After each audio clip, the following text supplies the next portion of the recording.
Hello, class. It's Miss Roberts here, and today we're going to talk about diversity in argumentation. Let's begin. Okay, so thus far we talked about the impact of social media and argumentation. What do we use as news, and how do we use? Sorry about that. Let me. It's over. And how do we use public speaking as a way of expressing argumentation? Because of course you can create arguments in visual form, written form, through art. So we focused on argumentation through public speaking. And you do have two projects in the class that involve public speaking. First, it being the policy speech, and then the debate. All right. So let's see, move more stuff over. Okay. So when we think about diversity, it can mean a plethora of things. So we can think of demographic diversity in the ways that we differ. We can also think about the diversity of ideas, diversity of experiences, and diversity also includes factors such as race, ethnicity, social economic status, sexual orientation, life experiences, and more. So when we think about argumentation and where people come from, we might not have a direct understanding just because we don't belong to the demographics that that issue affects. However, this is where we want to show empathy and respect and use our research skills to gain understanding. Even if we still disagree with the stance, at least we have a full picture of what we are talking about. So we also, if we want to convince someone to do something or to change their mind's behavior, understanding how intersectionality, so the intersections of these factors such as race, ethnicity, sexual orientation, experience, we we identify as many different types of demographics. And when we think of social hierarchy, and the intersection of, say, we might belong to a marginalized group and a dominant group all at the same time, just depending on what the metrics are. So understanding that will help us become better argumentation, better understanding our world, and be able to convince people to switch over to your side and or switch over to the actions that you want them to do based on understanding who they are. So why does diversity matter? So we have the ethical or social justice rationale. In argumentation, in this class in particular, one of the things that we talk about is how argumentation is used for critical thinking. And critical thinking seems to be this really big, vast, abstract concept. But in essence, it's just thinking about thinking. How do we come to our conclusions? How do our thoughts dictate our actions, right? In a broader sense. So kind of narrow it down back to diversity when we're thinking about, hey, what's the value of diversity in argumentation? It is a value system, like understanding one another. We're in the US, so we come from we have people that come from many different parts of the world and have many different lineages. We also can think about diversity as far as disability, making sure that we are understanding and accommodating those disabilities. Um, we can also think about economic justice and making sure that we understand what people go through from different socioeconomic backgrounds. So those are just a couple of examples how if we value people, and if we value justice, and if we value equity, that understanding diversity is a key part of that. But then you might not have those values. But we're in America, so we value the almighty dollar. So, if anything else, diversity is profitable. So, discriminatory practices can cost businesses $64 billion a year, according to Burns in 2012. So we want to make sure of course, we value diversity and value diverse voices, but say, for instance, if you're a business, right? And you're trying to advertise to certain demographics or to a general broader audience, understanding the needs of those audiences, basic marketing business 101, market and or serve a business service or good.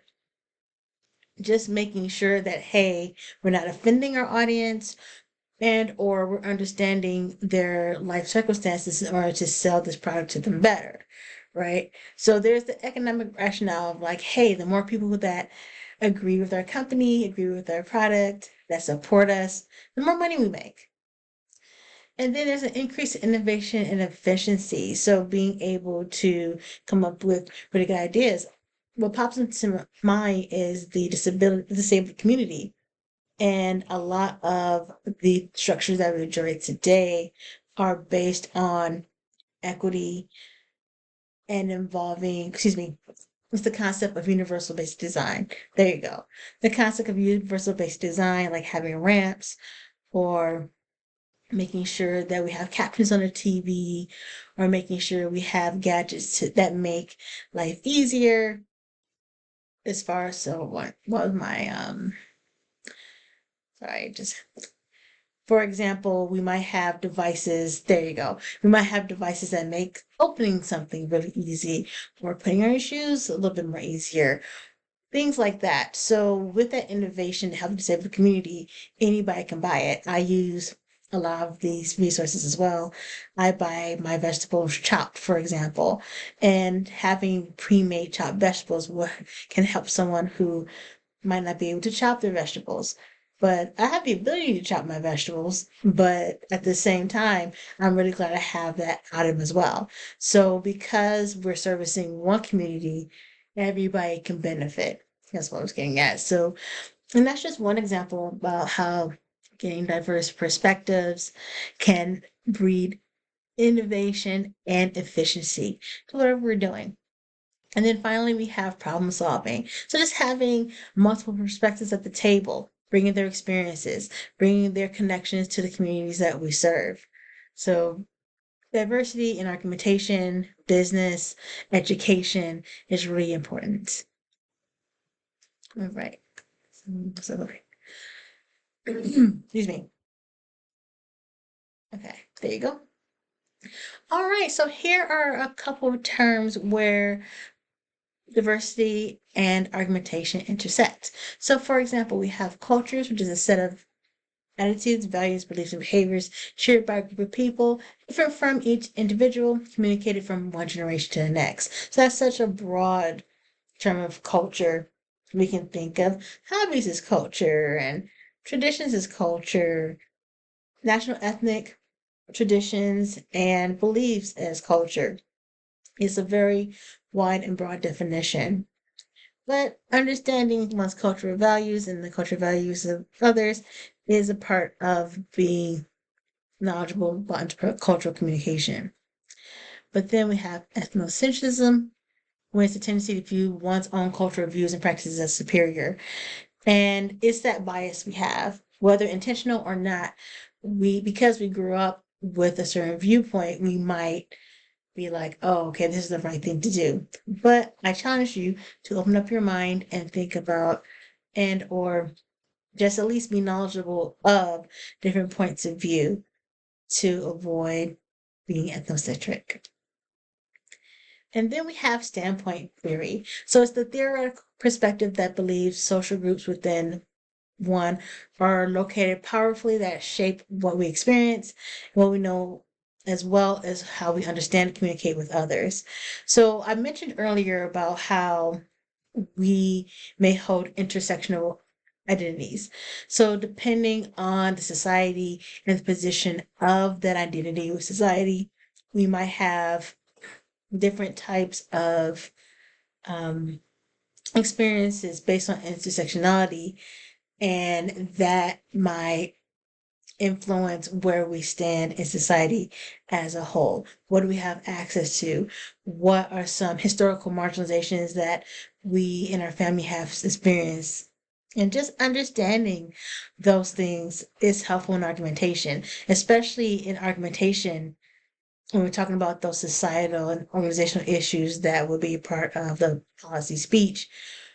We're saying, like, hey, we might be talking about access to transportation, access to higher education, access to um, safer cities. These don't happen in a bubble. These phenomenon happen because of multiple structures, structural barriers, historical marginalizations, right? So being able to understand standpoint theory of not only yourself but to others can help you in argumentation and as we argue these issues. So how we determine our social location is the expression of a person's experience in social fabric. So for example, I'm an African American woman who was born in the working class, and I had to work my way into the middle class, or into, I guess, the middle class, if you think about it, through education, knowledge, but it was a very hard road to follow. And I think, just in that example, because of that experience of social economic mobility, I have a different relationship with money and assets than someone who was born into that, if that makes sense. Okay, I gotta move my screen one more time so you can see. Sorry about that. Oops. All right. Hope you can see me. So here are some ways that standpoint and social location are important and where it shows up. So for example, in argumentation, it might show up with how long someone is willing to speak up for themselves.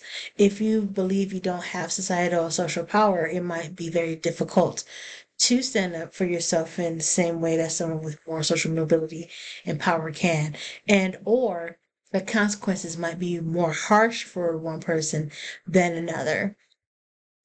And then just based on what your culture values. So for example, cultures that value autonomy, freedom, and individual interest over the welfare of the group.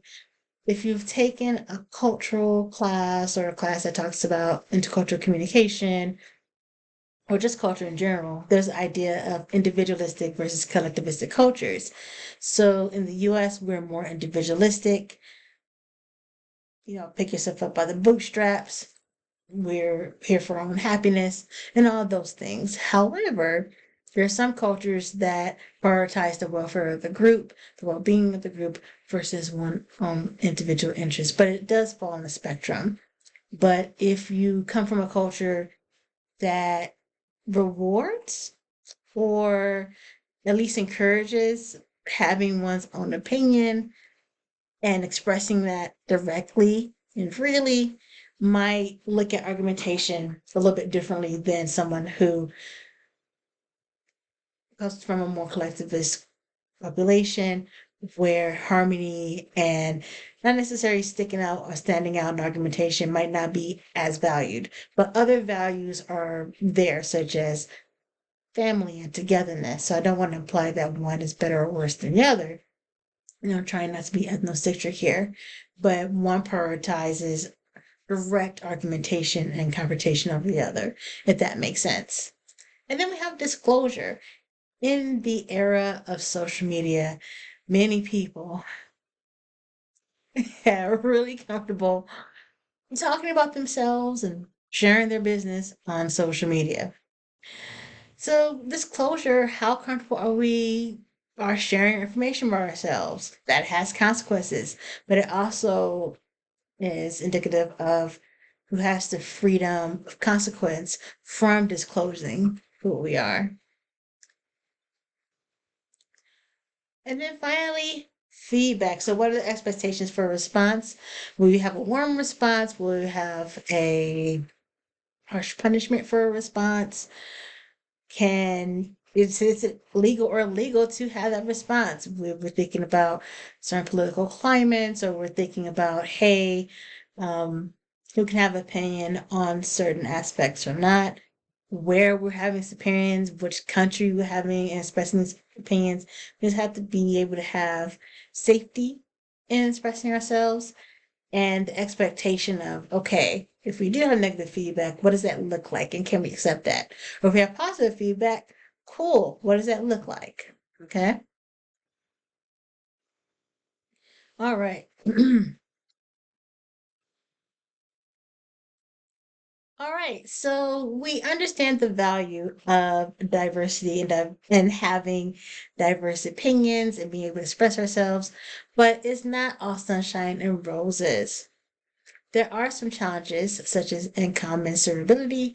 When communicating differences, it becomes difficult to find common ground, correlating positions, and communication becomes impossible.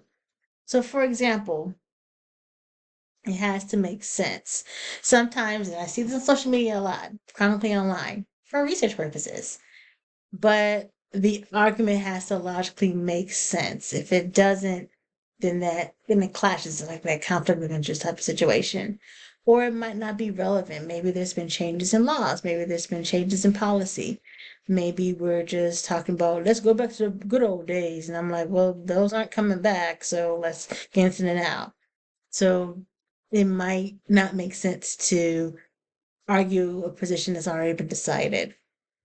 But then there might be a lack of evidence. That doesn't mean that the evidence isn't out there. It might require more research, or in the argumentation, there might be a contradiction of said research. And that happens, but that might cause the point to be lost. Then it's argument strength. So, do you have support for your argument? Do you have good examples for your argument? Can you back up your argument with solid and credible sources? Making sure we do that can evolve those conflicts. And then sometimes it backfires. Sometimes there might be argumentation for one policy and there's unintended consequences from that policy. So making sure that we understand both the pros and the cons of our communication, or the pros and the cons of what we're arguing for or against. Yuki, you gotta move stuff over again. Give me a second. Apologies. Okay, so now we have Zareski's argument culture, and there are the 6 characteristics of argument culture. First, it assumes the presence of an audience and emphasizes its importance.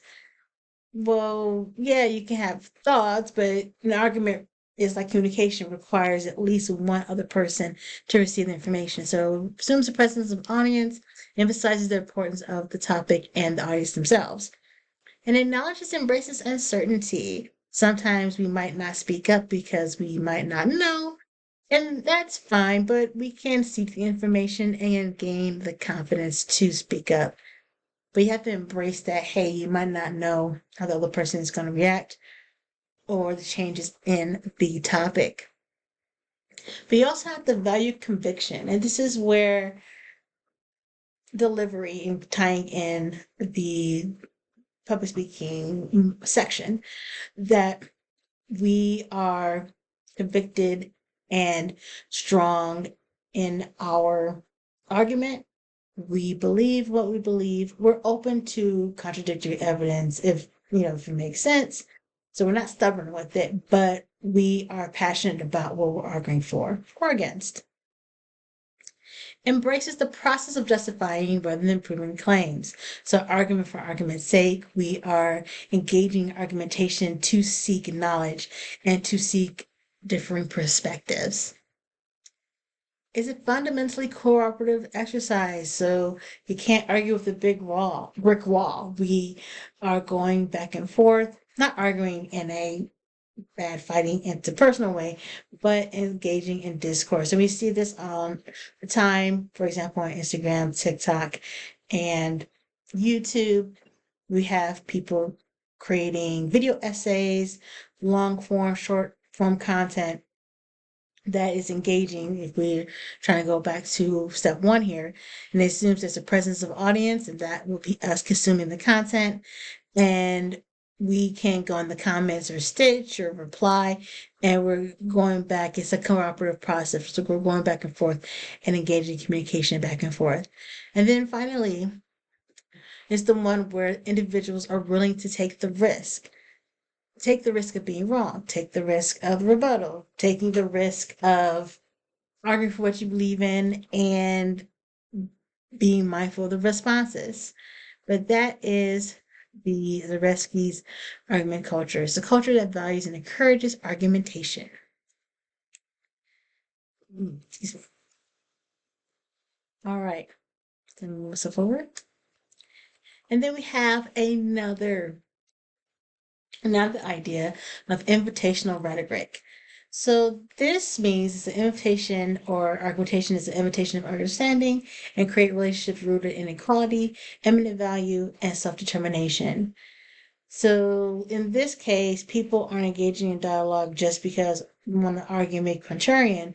We're trying to understand each other. So instead of just saying that, oh, we have a culture of argumentation because we like to spar, we're saying that, hey, we are engaging in argumentation and expressing our conflicting opinions in the hopes of gaining a better understanding, which requires safety, value, freedom, and openness. All right. Well, thank you so much for joining me.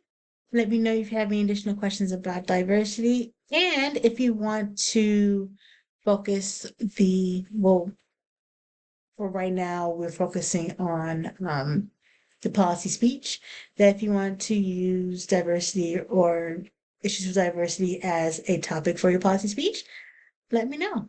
Okay. All right. So have a good evening or day, depending on what time you see this. And thank you so much for joining me. All right. Let me know if you have any questions. Have a good day. Bye.